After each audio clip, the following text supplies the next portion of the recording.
Far away, in the land of ultra-hardcore, the Teuton Prince Nobody was put to the test. He must rescue 4 princesses from the towers of each neighboring kingdom. So he did. He ascended to the throne, being crowned as Holy Roman Emperor. Due to the new emperor's very bad management of farm placements, the empire needed to expand. So he invaded the neighboring kingdom of Poland. He used one of his minions, Henry the Lion, to help him on his journey. During the invasion, a young maid called Joan offered to help.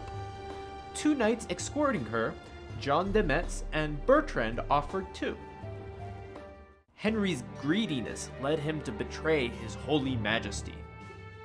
He was defeated and sent to prison. Sadly, during the betrayal, de Metz was captured and then executed by the Syrian refugees, a group of land wanderers, minions of the emperor's lifelong nemesis, the English. The English were despicable conquerors, with mercenaries at their disposal, that came from very numerous lands with different kinds of weapons. During the invasion of Poland, the emperor's soldiers destroyed an English outpost. Outraged, the English sent their best men-at-arms, but they were caught by the Teuton soldiers in a giant stadium arena. Plenty of Viking raiders were in the area too.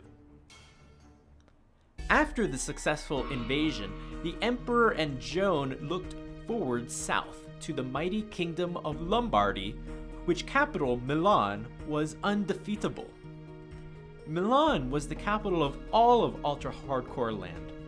They had the most fearless and well-trained soldiers in the land.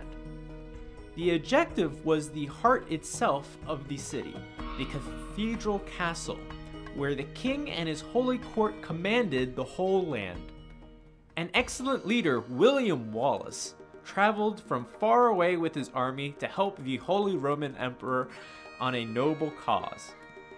He promised to flank Milan with his army from the west. The English made plenty of sneak attacks to destroy the emperor's fortifications near Milan. After some of the most brilliant tactics the whole land ever witnessed, Emperor Nobody's army was able to reach Milan's gates. Plenty of Teutonic knights chanted beautiful songs that slowed Milan's elite army in awe. Dust appeared in the west horizon. Wallace's army had come. While some of Milan's walls were down, Wallace and Joan infiltrated the royal district of the city, reaching the cathedral castle. The castle unleashed their dragon army, spitting fire onto the cathedral grounds. Joan, Wallace, and 2 monks infiltrated the back of the cathedral and persuaded Milan's king to submit before Emperor Nobody. Milan was in tears, but they had nothing more to do. They had to follow Nobody's command now. The Lombard kingdom, on their great pride, created the Lombard League, a guerrilla army to kick out the Teutons from Lombardy. And so they did. Overwhelmed, Nobody and the remaining troops went into exile. Eric, king of the Vikings, found them. He promised to end the dispute between the Teutons and Vikings in exchange of wealth and prosperity for the Vikings under the Teutonic command.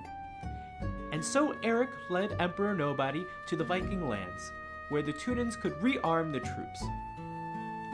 After years with the Vikings, now healthy and prepared, Nobody and his army traveled back to Lombardy to find out that Henry the Lion had declared Nobody as dead, and now he was the new Holy Roman Emperor. When the Lombards saw Nobody's army besiege the city of Padua and erected a magnificent monument, the Lombards saw it as a divine resurrection. They surrendered. Henry was exiled never to return. Finally, with the whole land now consolidated, years of glory and prosperity came. But every peace has to end at some point. In a distant desertic land, the kingdom of Jerusalem begged for help. The Saracens, the lords of the land, were seen by the Jerusalems as tyrants. Emperor Nobody led his army along with Joan, Wallace, and Eric. They were heading to Jerusalem now.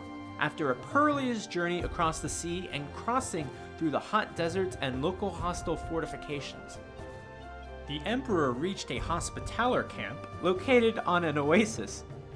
Like a mighty disgrace happening out of nowhere, the emperor died.